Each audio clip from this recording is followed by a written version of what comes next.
Hello दोस्तों, welcome है आपका हमारे यूट्यूब चैनल में। पेंशनर्स, फैमिली पेंशन और कर्मचारियों के लिए मैं कई सारे बड़े अपडेट्स लेकर आया हूँ।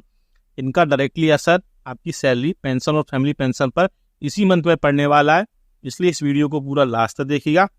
और अगर चैनल पर पहली बार आए या फिर हमारे चैनल को फ्री पहली बार विजिट कर रहे हैं तो चैनल को फ्री में सब्सक्राइब जरूर करिएगा। सब्सक्राइब के ब्लैक बटन को प्रेस करके साथ ही साथ आप हमारे वीडियोस की लेटेस्ट इन्फॉर्मेशन के लिए घंटे के निशान को यानी कि बेल आइकन को प्रेस करना बिल्कुल मत भूलिएगा, तभी आपके पास हमारी वीडियोस की लेटेस्ट इन्फॉर्मेशन आ पाएगी और आप हमारी वीडियोस को इसी तरीके से आगे वॉच कर पाएंगे। पहली जो बड़ी खबर देने वाला हूँ पेंशन से रिलेटेड है। दूसरी बड़ी खबर होने वाली है वो आपकी सर्विस रिकॉर्ड से होने वाली है।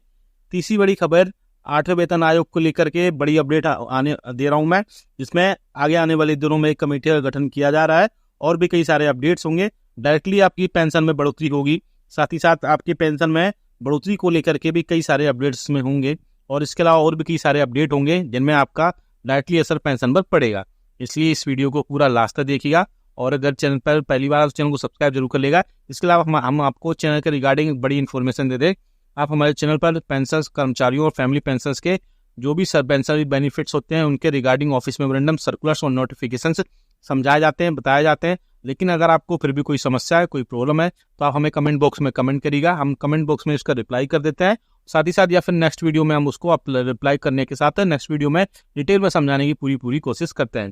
पहली बड़ी खबर आ रही है कि ऐसे पेंशनर्स और फैमिली पेंशनर्स के लिए जिनके सर्विस रिकॉर्ड्स में कई सारे अपडेट्स नहीं है या फिर सर्विस रिकॉर्ड्स में अपडेट्स के साथ में कई सारी चीजें गलत है, जैसे कि डेट ऑफ बर्थ है या फिर डेट ऑफ ज्वाइनिंग है, जिसके चलते उनको जो पेंशनरी बेनिफिट्स है उनको लेने में कई बार समस्या जो है आती है। सपोज बहुत सारे पेंशनर्स ऐसे हैं जिनमें से डेटा भी एक निकल कर आया था डीओपीटी की तरफ से, बहुत सारे पेंशनर्स ऐसे हैं जिन्होंने अपनी डेट ऑफ बर्थ पूरी नहीं लिखी हुई है। यानी किसी की डेट ऑफ बर्थ अगर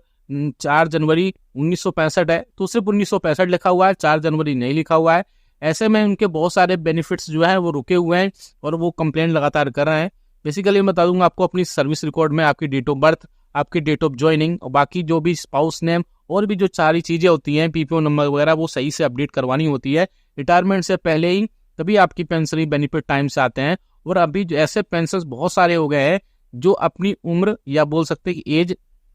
80 वर्ष की पूरी कर चुके हैं, लेकिन उनको अभी तक 20% बेसिक में बढ़ोतरी का फायदा नहीं मिल पाया है। उसका रीजन यही है कि पहला जो डेट है यानी कि डे और जो मंथ है वो क्लियर नहीं हो पाया है, जिसके चलते उनकी 20% बढ़ोतरी अभी तक नहीं हो पाई है। कुछ दिनों पहले एक मीटिंग हुई थी, वो मीटिंग में भी कई बारी पेंशनर्स और एसोसिएशंस ने सरकार से बोला था कि सरकार जो है 80 वर्ष की एज पूरी कर चुके हैं पेंशनर्स की 20% जो बेसिक में 7वें वेतन आयोग के रिकमेंडेशन के हिसाब से जो प्रावधान है उसको लागू करे। गवर्नमेंट ने इसका रिटर्न में रिप्लाई दिया और बोला कि बहुत सारे पेंशनर्स ऐसे हैं जिन्होंने अपनी डेट ऑफ बर्थ ही सही से नहीं लिखवाई हुई है, सही से नोट डाउन नहीं करवाई हुई है अपनी सर्विस बुक में या सर्विस रिकॉर्ड में अपने रिटायरमेंट होने से पहले, जिसके चलते उनकी जो बाकी जो पेंशनरी बेनिफिट्स है वो नहीं मिल पा रहे हैं। तो आप सबसे पहले, अगर आपको कोई समस्या है तो आप सबसे पहले इन चीजों को ध्यान रखिए और सारी चीजें टाइम से वहां पर आप पुटअप करवाइए और वहां से आपकी जो भी पेंशनरी बेनिफिट्स है वो टाइम टू टाइम आपको मिलते रहेंगे।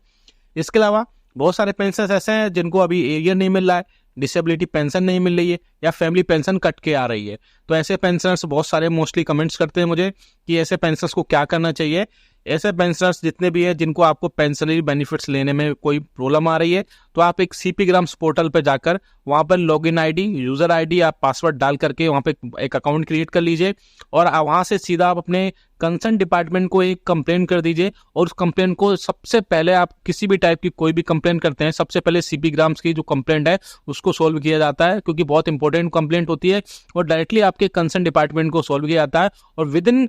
कम से कम टाइम में उसमें आपका रिस्पॉन्स आता है और उसको ट्रैक भी इजीली किया जा सकता है कि आपकी कंप्लेंट कहाँ पर है, क्या इसका स्टेटस है। तो ऐसे बहुत सारे पेंशनर्स हैं जिन्होंने अपना एरियर 10-10 लाख रुपए, 1 लाख रुपए, 2 लाख रुपए तक लिया है और कई बारी उनको बहुत सारी चीजों में उसका फायदा मिला है। तो आप भी अगर चाहते हैं हम आपको आपके सीपी ग्राम से रिलेटेड अगर एक वीडियो सेपरेट में बना दूं तो आप कमेंट बॉक्स में जस्ट लिख दीजिएगा, ज़्यादा से ज़्यादा अगर उस पर लाइक आ जाएंगे तो हम आपको सेपरेट वीडियो बना देंगे, क्योंकि ऐसा शायद ही कोई पेंशनर्स हो जिसके उसके पेंशनरी बेनिफिट में अगर उसको कोई समस्या ना हो या टाइम पर पेंशन नहीं आती है या उसको और भी कई सारे एरियर्स में कोई प्रॉब्लम्स है, डिसेबिलिटी पेंशन में कोई प्रॉब्लम है या फैमिली पेंशन में कोई प्रॉब्लम है, तो सारी चीज़ें आप वहाँ से कंप्लेंट करके जो है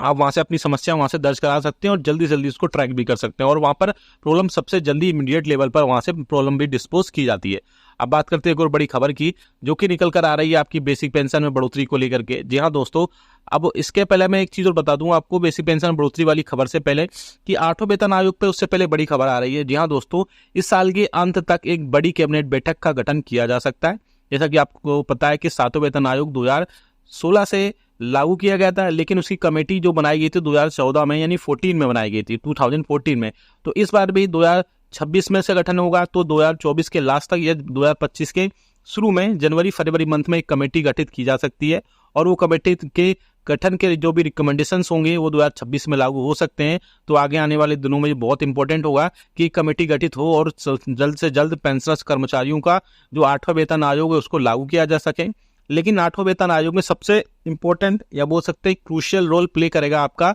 वो होगा फिटमेंट फैक्टर। 7वें वेतन आयोग में फिटमेंट फैक्टर 2.57 रखा गया था, यानी 6 पे कमीशन में आपकी बेसिक 7,000 थी मिनिमम, उसमें 2.57 से गुणा करने पर 18,500 बेसिक बनी थी। लेकिन कर्मचारियों की जो बेसिक थी वो 18,000 रुपये से स्टार्ट की गई थी। तो अब जो 18,000 रुपये बेसिक है उसमें कितने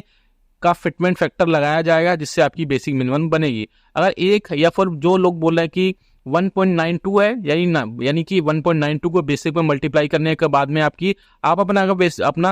जो है 8 पे कमीशन निकाल सकते हैं। कैसे भी आपकी जो भी बेसिक है उसमें जो भी फिटमेंट फैक्टर आएगा उसका मल्टीप्लाई कर दीजिएगा, वो आपकी करंट में बेसिक बन जाएगा और उसी बेसिक पर आपको डीआर या फिर कर्मचारियों को डीए या फिर एचआरए टीए डीए जो भी बनते हैं उसके बेसिस पर बनेंगे। तो मोस्ट प्रोबेबली चांसेस है एक भी हो सकता है, यानी कि या फिर 1.92 भी हो सकता है। लेकिन जो लोग ये बोल रहे हैं या मीडिया में जो खबरें आ रही हैं कि 3.68 गुना तक जाएगा, तो ये सरासर गलत है। इतना ज़्यादा फिटमेंट फैक्टर कभी नहीं बढ़ा है और इतना फिटमेंट फैक्टर कभी बढ़ेगा भी नहीं। तो क्योंकि 3 गुना बेसिक पेंशन में बढ़ोतरी करना पॉसिबल नहीं होगा, यानी 18,000 रुपये का 50,000 रुपये तक या 54,000 तक बेसिक में, या 9,000 रुपये से 24 या 27 तक पेंशनर्स की बेसिक पेंशन में बढ़ोतरी इतनी नहीं की जाएगी, क्योंकि उसके बाद अलाउंसेस भी हो जाएंगे। तो मुझे जो लगता है कि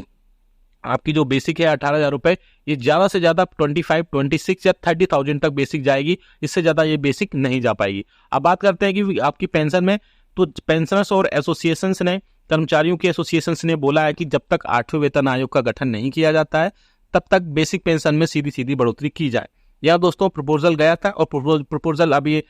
मैटर जो है अंडर कंसिडरेशन है। जल्द से जल्द उस पर कोई ना कोई एक डिसीजन लिया जा सकता है। अगर 8वें वेतन आयोग को गठन होता है तो हो सकता हो कि बेसिक पेंशन में बढ़ोतरी ना हो, लेकिन जब 8वें वेतन आयोग अगर डिले होता है तो कर्मचारियों पेंशनर्स की एसोसिएशन ने जो है सरकार से रिक्वेस्ट की है कि सरकार बेसिक पेंशनर्स की बेसिक पेंशन में बढ़ोतरी करे। हर साल 1% की एटलीस्ट बढ़ोतरी करे या 5-5 साल के ब्लॉक में 5% की एटलीस्ट बढ़ोतरी की जाए। ऐसे में पेंशनर्स को आप भी हमें कमेंट करके बताएगा कि आपके हिसाब से हर साल 1% का बेसिक में बढ़ोतरी या 5 साल के ब्लॉक में 5-5% की बढ़ोतरी, यानी 60 से 65 में 5, 65 से 70 में 5, 70 से 75 में और 25 से 79 या बोल सकते हैं 80 ईयर्स के बीच में जो बढ़ोतरी है वो की जाए। तो आप हमें सबसे पहले कमेंट करके बताएगा कि आपको इन दोनों प्रपोजल से में कौन से प्रपोजल है। जल्द से जल्द इन दोनों खबरों पर आपको खुशखबरी दिखाई देखने को मिल सकती है, या तो 8वें वेतन आयोग की गठन है या उसकी कमेटी गठित की जा सकती है, या फिर आपकी पेंशन में बेसिक पेंशन में बढ़ोतरी किसी भी हिसाब से की जा सकती है।